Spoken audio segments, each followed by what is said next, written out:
Olá pessoal, sou Danilo Oliveira. Nós vamos falar hoje aqui sobre as matrizes do povo brasileiro, né? As matrizes de origem do povo brasileiro. Então a primeira matriz que eu vou explicar para vocês é a matriz afro. Então dentro de instantes nós vamos iniciar, pessoal.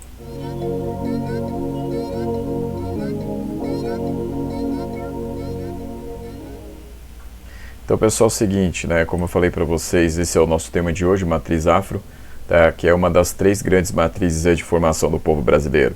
Então, nas outras aulas eu vou explicar sobre as outras matrizes. Pessoal, é o seguinte, primeira coisa que a gente precisa entender de como se deu o tráfico negreiro e quais foram as principais fontes do tráfico negreiro que vieram aí para o Brasil. Tá? Então, vocês estão vendo esse mapa aqui? Ele sintetiza o que a gente precisa saber sobre a chegada da matriz africana no Brasil. Então, vocês podem ver que na região em laranja ali é a região dos sudaneses, que nós chamamos também aí de vários outros nomes, né? Porque os sudaneses, eles são uma junção ali de vários povos, né? Então nós temos os Yorubás, conhecidos como Nagôs, temos os Jejes. Naquela mesma região ali, nós teremos os povos do Sahel, tá? Que é uma região ali de transição do deserto do Saara para a África subsaariana. E aí dali virão os povos ali de origem islâmica, né? Também para o Brasil. E na parte marrom nós temos os bantus, né, que ali vocês podem ver que tem Angola, tem Moçambique, né, então essas duas regiões, né, tem o Congo também. Essas duas regiões, pessoal, são as principais aí para a questão dos africanos que vieram parar no Brasil, né. Quais práticas os povos africanos tinham em geral? Então muitas coisas que os africanos faziam, por exemplo, eram coisas também que os europeus faziam, né? Então, quando os europeus trouxeram aí por meio do tráfico os africanos para cá, eles já tinham algumas práticas ali arraigadas. Então, por exemplo, o pessoal pecuária eles já praticavam, né? Eles já praticavam agricultura, eles já praticavam metalurgia. Os africanos eles vinham de sociedades desenvolvidas. Então, por exemplo, aqui no Brasil não se praticava metalurgia, os indígenas não faziam isso, mas lá na África se fazia. O que acontece é que esses povos que vieram para cá já eram treinados em várias atividades, né? Então por isso que eles acabaram servindo mais ao sistema que os portugueses queriam criar do que os indígenas, por exemplo, né? Porque eles já vinham de sociedades desenvolvidas. Havia escravidão na África, mas a escravidão na África não pode ser confundida com o escravismo estabelecido pelos europeus nas Américas, porque a escravidão na África ela tinha algumas regras, né? Enquanto o escravismo que foi estabelecido nas Américas era totalmente regido pela questão comercial. Enquanto na África, quando se tinha escravidão, ela poderia fazer com que a pessoa trabalhasse em várias funções e até mesmo ascender socialmente. Então havia casos de escravos que iam subindo no grau palaciano, por exemplo, de alguns reis, né? E se tornariam até parte da elite de alguns reis africanos, né? Eles eram cativos, né? Então essa é uma distinção que a gente precisa fazer.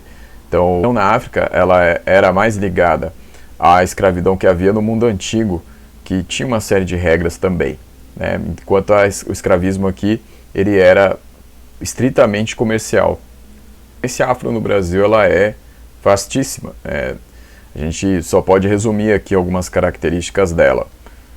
Por exemplo, a gente pode pensar nos povos trazidos ao Brasil, que talvez seja a maior contribuição, o próprio povo brasileiro sendo formado pela questão aí da chegada dos africanos, né?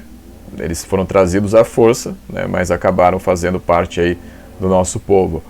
Temos diversos povos aí fazendo parte dessa formação brasileira. Então os bantus, ou bantus, pode se escrever dessas duas formas, eles são os povos ali da região sul da África, né? De toda englobar ali a região do Congo, Angola e Moçambique, que são povos ali importantíssimos para a nossa formação, né? Então o povo banto aí que vai ser aí uma generalização aí dos povos que viviam naquela região toda.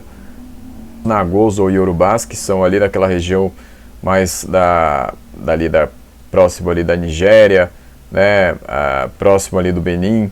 Então os Nagôs ou Yorubás que vão estar muito próximos, pessoal, dos Jejes, também são daquela região, né? Então os Jejes eles são principalmente do Benin, né, que era o antigo Daomé, né, então que foi um reino importante da África nessa época aí da modernidade. Os traficantes de escravos acabaram trazendo a nossa segunda leva aí histórica de escravos, né? Porque a primeira leva se concentrou mais na região dos bantus, a segunda leva vem dessa região aí dos iorubás e jejes, né? Mas não foram só eles que vieram. Também vieram para cá, pessoal, os escravos muçulmanos, né? Os povos muçulmanos aí que acabaram se tornando escravos, que são os alçás, né? Que se escreve aí dessas duas formas, que acabaram aqui no Brasil protagonizando no século XIX, em 1835, a revolta do malês, né? Malês é uma palavra que vem da própria língua dos iorubás, que tem a ver com muçulmano, né? Povos ali originários da região do Sahel, né? Que é essa região que eu já falei para vocês, que é a transição ali do Saara para a África subsaariana. E aí vieram para o Brasil, então tem sua importância histórica.